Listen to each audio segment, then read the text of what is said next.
Our next speaker is Steve Paulson, and he will be presenting to us from the Jerome location. So Maribeth, would you go ahead and turn your webcam on for us, please? Hopefully. Check. Great. Hi, everybody. Okay. There's Steve. And Steve's going to be talking to us a little bit about restoration techniques and some considerations for rangeland landscapes. Steve is the owner and CEO of Conservation Seeding and Restoration, based out of Jerome there, but they work throughout the West. He has worked in land restoration and conservation fields for the last 15 years. He's worked with government agencies, public land users, private corporations, and landowners to develop and implement programs to improve or restore land quality in the West. He is a member of the Idaho Native Plant Society, SRM, Idaho Nursery Landscape Association, Utah Nursery Landscape Association, Wyoming Reclamation Council, Petroleum Association Wyoming, and he is the founder of Living Earth LLC and Native Roots LLC. He got his bachelor's in range and watershed management from the University of Wyoming, and I hope you join me in welcoming Steve to the program. Thank you, Steve. You bet. Somewhere, do we have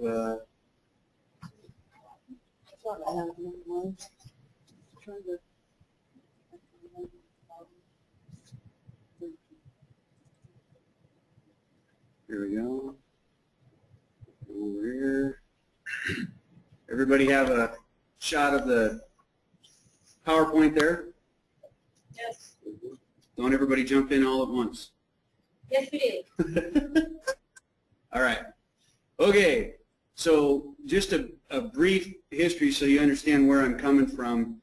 Conservation Seeding and Restoration facilitates wildland restoration for the oil and gas industry, as well as several other energy partners and industries in the Intermountain West. Pretty much all 17 western states. The only place we don't have boots on the ground is California. So we do have some experience working with state and federal requirements and private interests in a lot of different areas. And as such, I was asked to come and talk with everybody today a little bit about some of the challenges that we see from what is otherwise a third-party industry, kind of geared specifically towards success with restoration on the ground.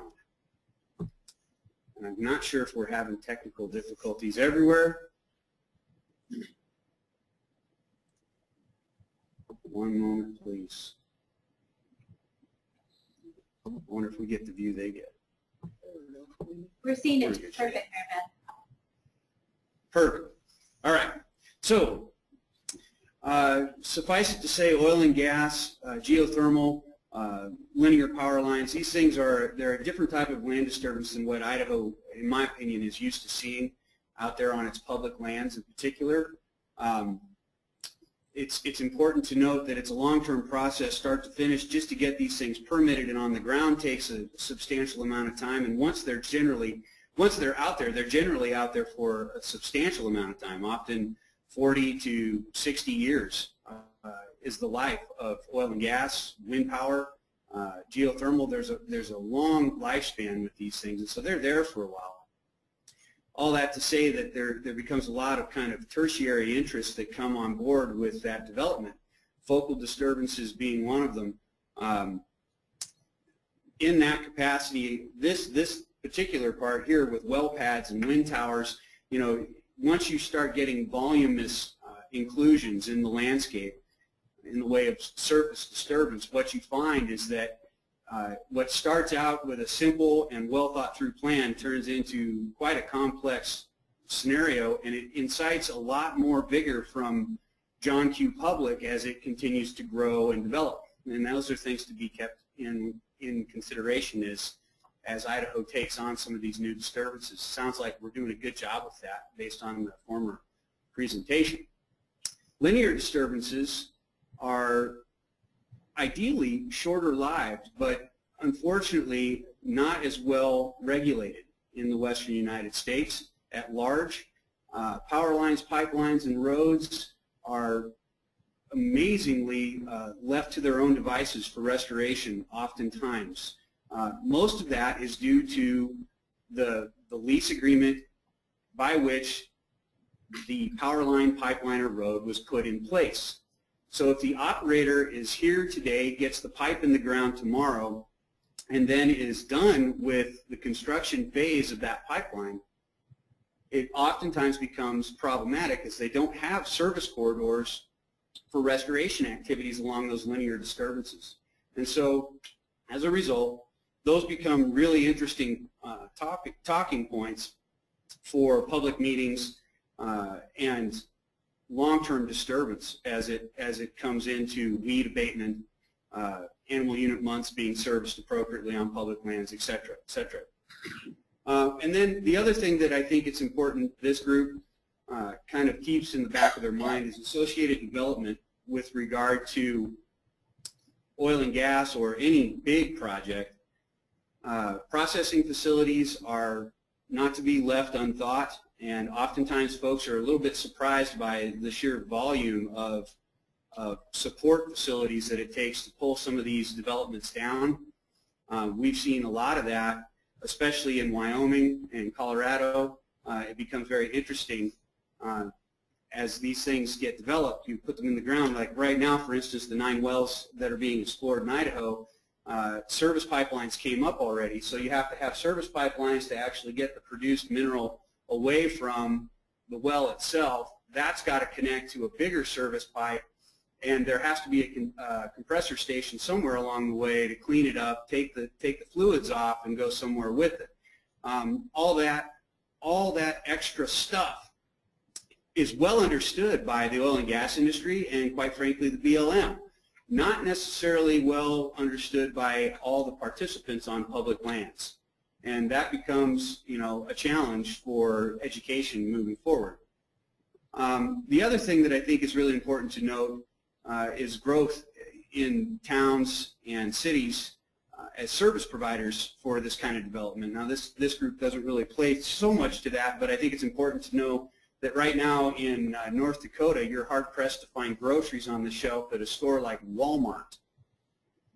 If Walmart can't service the grocery aisle, you've got problems, folks. And so if you want to see explosive growth, we do work in North Dakota. I recommend highly that be a topical conversation for anybody as they're thinking about natural resources development in the way of energy in the state of Idaho moving forward. Again, all this just to kind of paint the picture of a different type of disturbance. So focal disturbances, these are small.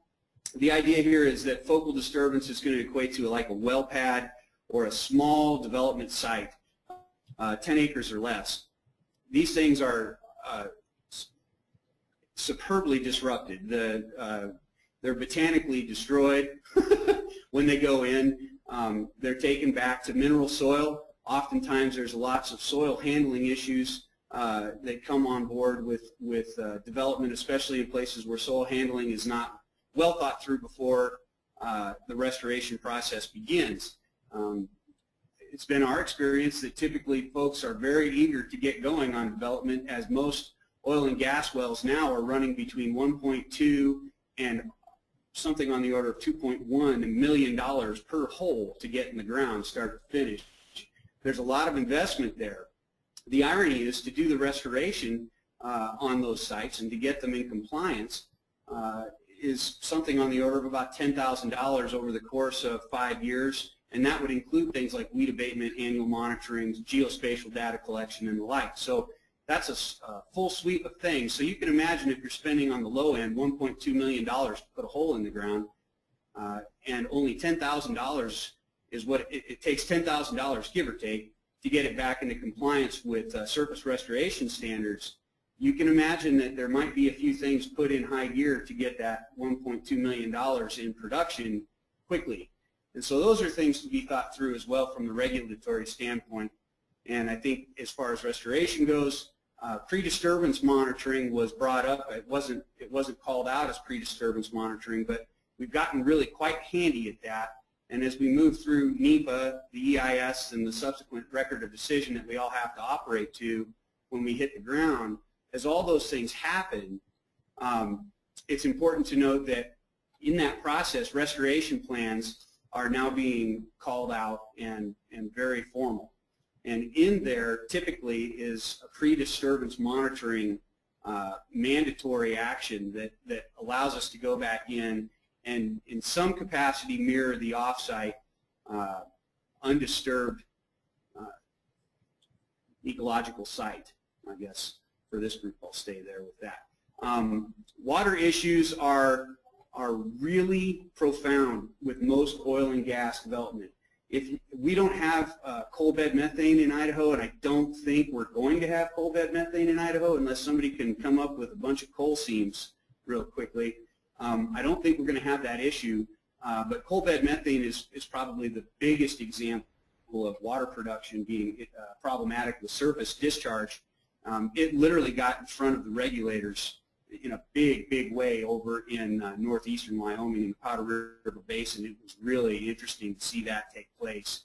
They have since gotten that under control, and that has been mitigated. But there are things like that that come up. There's still a lot of produced water quite often that comes from natural gas wells, and that produced water's got a lot of hydrocarbons in it. And so there's got to be something done with all that produced water, and that becomes problematic in development, which again kind of goes to that third party or tertiary kind of concept. What do we do with that thing? It's a byproduct. Right now, typically those things are injection wells. They're usually dropping back in the way of injection wells, or they're doing surface dispersion via evapotranspiration. They're just getting rid of it. They're evaporating it, and then they clean up through a hazmat process the water pits. For wind development, I think it's fun to keep in mind that tower foundations are enormous. And I'm not sure how many folks have seen schematics on tower foundations for wind development, but they are large. And what that really equals is considerations for long-term restoration ideas as you go. I think it's something on the order of what, $35,000 just to remove a foundation, which will kind of play. So you get a foundation in, you do it, the life of the project wears itself out. Now you've got 400 of these large foundations, and at today's rate it costs you $30,000 a pop to get those removed. Depending on your logistics, it could be tenfold that number. And what do you do with all that concrete? So these are things that need to be thought through with in the way of restoration. And again, focal disturbances are the little ones. Here we go. So a pot of gold, right, at the end of the rainbow. This is a typical well pad, and I'm just putting this up here now so we can instigate a little bit of conversation. There are different types of disturbances associated with any one type of energy development. This happens to be a gas well, a natural gas well, but it could just as easily be geothermal. It could just as easily be oil. It could even be wind, ironically. It takes a larger footprint to get everything built than it does to operate everything on the ground. And what you see here is long-term and short-term disturbance. This is actually spatial data that was collected on a site in Wyoming, not called Pot of Gold 13.5. We'll come back to this in a little while. So it's been talked about a lot already, and I imagine it'll be topical forever with this conversation. There's got to be space made for all the users in the landscape. We've got to be able to maintain animal unit months out there. We've got to be able to extract the mineral resource, and we have to be able to maintain some habitat functionality, and we have to be able to keep the public out there on their OHVs. Everybody's got to have their space. Ironically, it can be done, and it can be done well, and it can be done with a lot of good communication put forward up front, I think, is the big driver there. That's been our experience on the ground.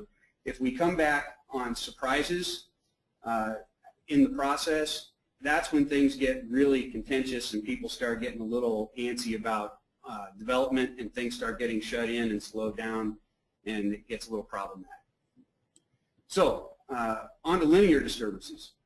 These things are typically not thought of as large because they're skinny and you see small bits of them. But the short story is they go on for miles and miles. Recently, we just restored the Ruby Pipeline project. 680 linear miles, went through 4 states. If Idaho does produce natural gas, I would guess that all the natural gas produced here will find its way into that pipe on a lease. It's the closest service pipe that I'm aware of to the western end of Idaho, anyway. So, or the eastern side for that matter. These things, again, they're large. These cause really interesting problems in the way of habitat fragmentation because they are so long, right? That's a huge disturbance. It goes a long ways. And so habitat fragmentation becomes really interesting with these things. Every time they intersect another linear disturbance in the way of a highway or a road, it creates corners and segments, and those are interesting to deal with. These things in the way of linear disturbance, I think, are most problematic in the way of weed relocation. They move tons and tons and tons of weeds, especially if they're serviced corridors like power lines. Above ground power lines are, somebody's out there dealing with the vegetation underneath those things on a regular basis, and they become a potential for weed movement. That's a shot of the Ruby Pipeline. It's live plantings that have gone in. The photo is probably not coming up big enough, but if you look at the bottom right-hand side, you can actually see linear rows of grass growth there. Everything that went back on this pipeline went back native. Everything that was grown for this pipeline went back with genetically sourced ecotype seed. It's a unique restoration effort on this thing. It was built and restored with the initial restoration effort inside of, I want to say, 18 months. 680 miles of 36-inch compressed gas pipeline in 18 months. It was an amazing thing to see go down. We still have a little bit of restoration to polish out, so that'll push it into a 24-month turn, but the lion's share of it is complete. Again, just an example of what can be done to break things up. Those Vexar tubes will be pulled and collected. It's sagebrush that's inside of those right now on the road. So this map's kind of a fun deal. It's a little bit dated. It's the best thing we could find. Everything here is kind of color-coded with regard to what is leased, what's in production, and what's not leased but available for lease. And you can see that Idaho does in fact have some stuff in production. It's going on here. Not a whole lot, but it's there. And there's a whole lot more behind it if a few things cut loose. This is a shot of the Jonah Field, which is just south of Pinedale, Wyoming. This is the kind of infamous spread that hit, what was it, National Geographic back in 2007, 6. This is kind of what we want to avoid with good land planning, and I was happy to hear that there's a lot of that going forward. Now, you will be interested to know that in this photo, what you're looking at, about 20% of those wells are actually directional drilled as well. So even inside of directional drilling, it's important to note that as permits are let for production disturbance, you still get this kind of pattern. Since then, a lot's changed out there, and the restoration protocols have gotten much, much more strict, and they have done a lot in the way of gathering up satellite locations that were not as productive in maintaining the higher producing wells. Again, just as a case study, Jonah is unique in that it's only 30,000 surface acres, and it's one of the largest gas producing areas in the state of Wyoming, which is saying something. Inside of that 30,000 surface acres, they are just now considering the option for a disturbance cap, which becomes important in the way of monitoring as we move forward. So again, how is this disturbance managed? Everybody's got their own restoration model. That kind of alludes back to my question before. In the state of Wyoming, we work with, I think, 6 different regional offices on a regular basis. Every single regional office has, unfortunately, a remarkable variance in what their restoration criteria look like on the ground. And that creates a lot of confusion because the operators do not change between field offices. And as Idaho continues to develop, I think it would be best suited to find a way to be connected between field offices and have some agreed upon restoration criteria. And we're not talking about available forage based on ecological site descriptions. That's not the kind of criteria that are varying. What we're talking about are percentages of occurrence of vegetation on a location to hit it. Species diversity, species, how many of them are out there? Word escapes me. Disturbance caps are coming more and more inside of the public land management scheme. What a disturbance cap alludes to is a permit issued for an area with the potential for, we'll keep it simple, 100,000 surface acres to be disturbed, but no more than 10,000 of those acres can be disturbed at any one point in time. That provides a really heavy driver for the developing industry to make sure their restoration protocols are lined right up and they're doing everything that they can to get there. We're seeing a lot more motion towards that as we move forward. Everything we do is data driven, and I would challenge that restoration starts when the seed, after the seed hits the ground, that's when the stewardship kicks in, that's when restoration starts. Getting the seeds on the ground is not the restoration idea, certainly inside of energy development, and hopefully we move more towards that model with public land management just at large. Seeding it is not enough. Stewarding it is what it takes. The release criteria, we need some consistency, restoration trends. Quite frankly, we've learned an amazing amount in the last 10 years on how to restore and work with arid land systems in the western United States. Another thing that comes up a lot is appropriate bonding. Restoration does cost money. What we see oftentimes are remarkably low numbers in the way of bonds for restoration on the back end. Idaho has some fun scars on its land surface as a result of underfunded bonding, and I think that that's something to be paid attention to. All right, so the core of the issue, if there's one take-home inside of my talk today, it's data. The BLM is remarkably capable of asking for information from oil and gas producers or anybody that's trying to develop surface disturbance. Here are some of the attribute tables inside of the data collection that we take, okay? So we've got on-site vegetation monitoring data. That's an annual event. We've got the name and location. The name of a well can change. The approved plat for that well, that name doesn't change. But you have to track them both. Geospatial data. We actually have to update that and maintain it annually.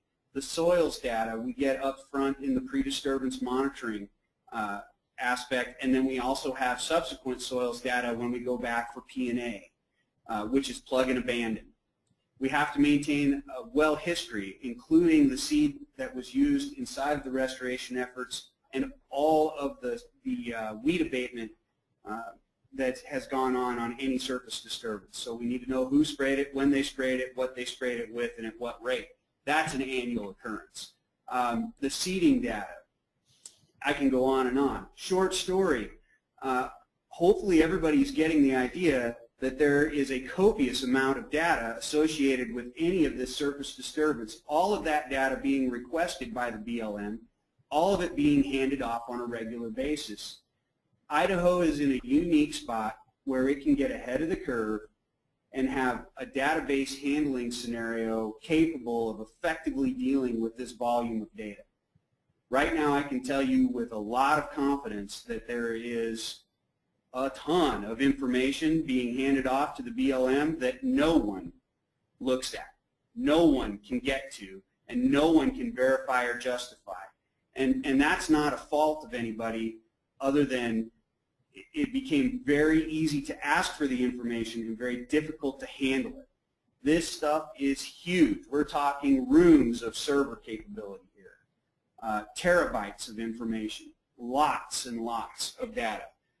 Please, as a group and as a society and as public servants, as you move forward inside of all of this, start to develop in your mind ways to mitigate that problem before it comes here. Put yourself in North Dakota's shoes and try to figure out how they're going to deal with, as a state, all of these data streams coming in and effectively apply the end result, which is ideally good restoration. Very problematic, and probably the biggest key issue in actually facilitating a happy ending for everybody. This has been alluded to in previous talks as well. Restoration is an applied action feedback loop. Essentially, you apply an action, you get a result, you have to monitor that, and then you readjust your actions as you move forward. It's a cycle. It moves. All of these landscapes are doing that. Restoration never stops. It's modal. Documents, however, like EISs and records of decision, stop the second they're published. And so as things develop and technologies come online and things get better, this restoration model continues to move forward with successful restoration on the ground. RODs and EIS documents have a tendency to be limiting almost as quickly as they're produced, and oftentimes it takes a long time.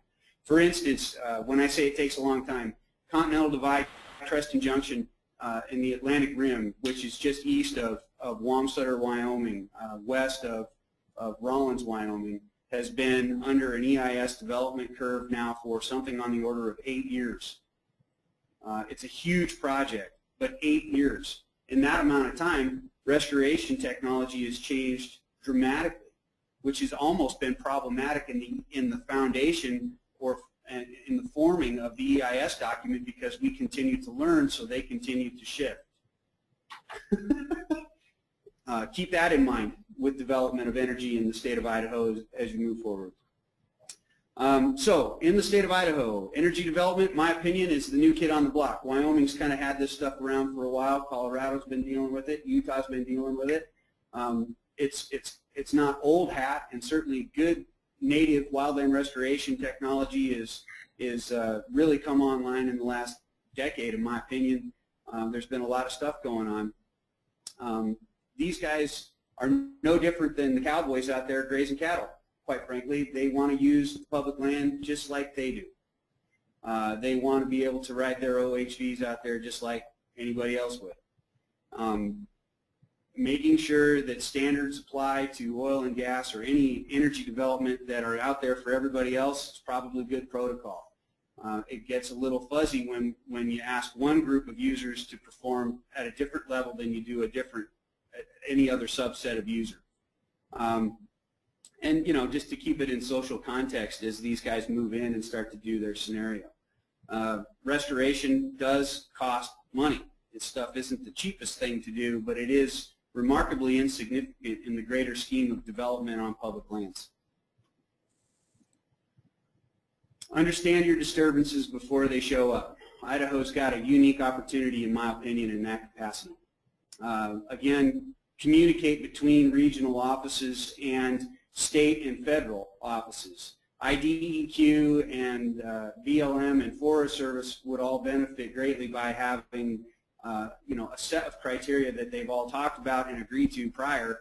It would seem like that's already in place, but it's been our experience that when people really engage in large-scale disturbances that move like wildfire, there are very small discrepancies between what one group is requiring and what another group is requiring that are very costly and with minimal return for anybody. Again, how do you handle that data? I'm asking for something that's seemingly very similar to what that guy's asking for. It costs a lot to collect 2 different data streams versus 1 data stream, and then that doesn't account for the cost of handling the data on the back end to be compliant to the public. And so that all is something to be considered. Meaningful programs, data gathering, data handling, all kind of plays to what I've said, and just try to promote efficiencies across all the lines in the regulatory arena.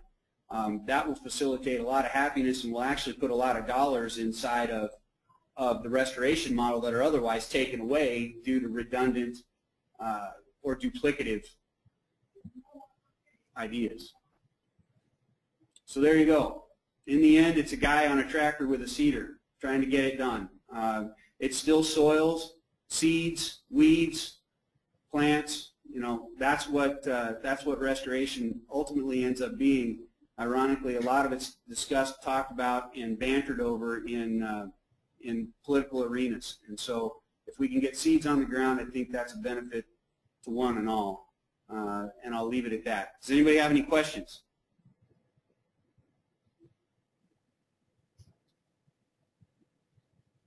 Steve, this is J.D. Wolfhorst in Moscow. Do you plan to attend the SRM meeting in Spokane?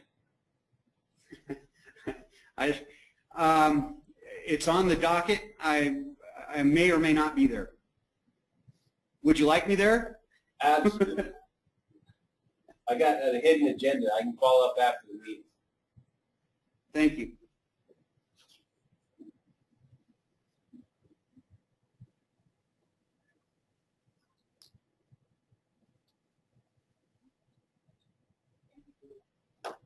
Wow. Silence is golden. That's what they tell. Oh, we got a question in the room. Another one. How are they going to be different than a pipeline? I mean, what's it going to do to the climate, that propeller churning?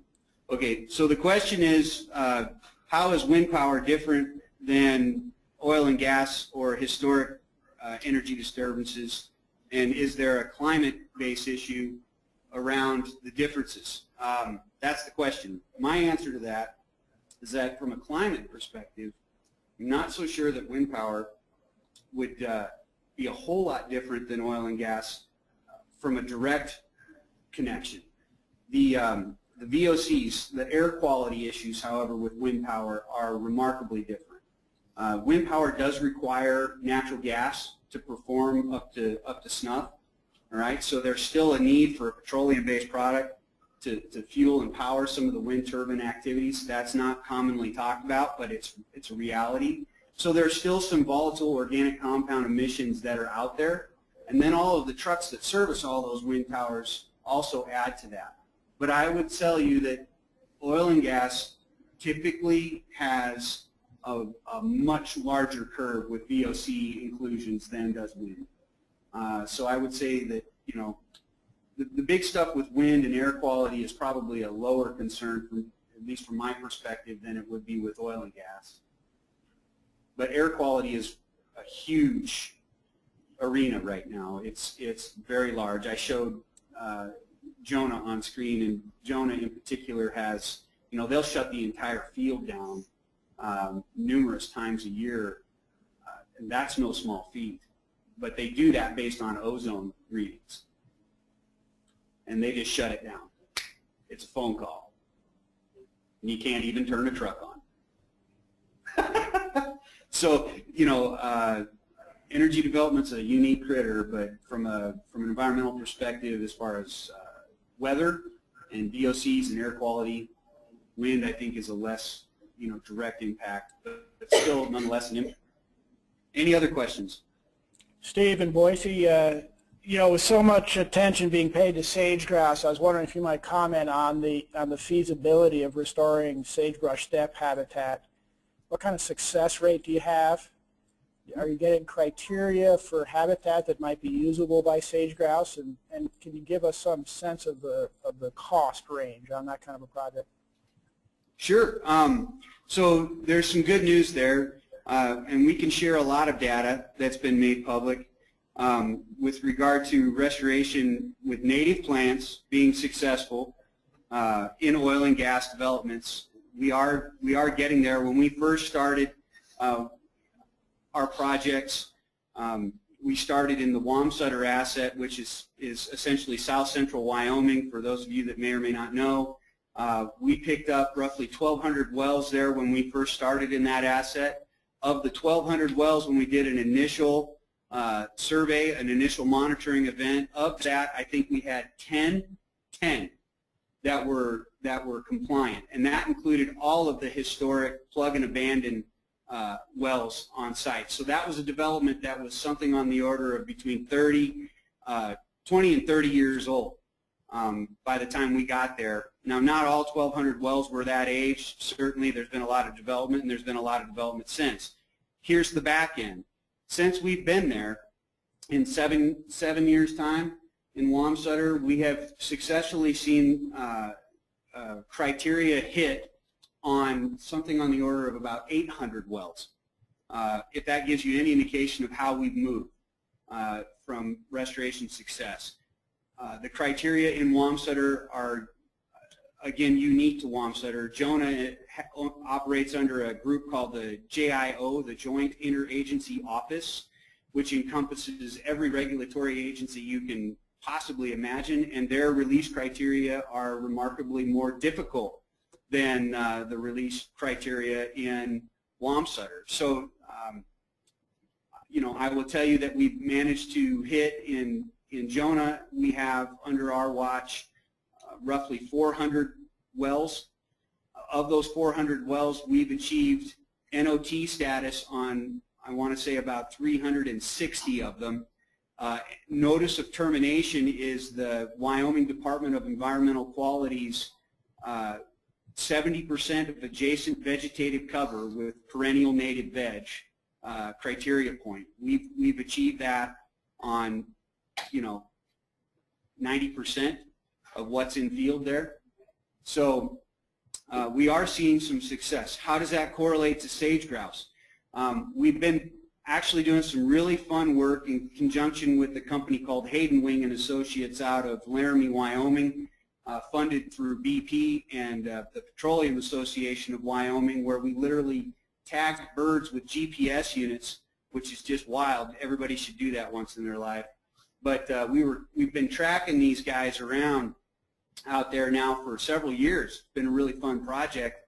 And lo and behold, we actually have good use from sage grouse, and we have minimal migratory path disturbance is what we're finding. There are some impacts, however.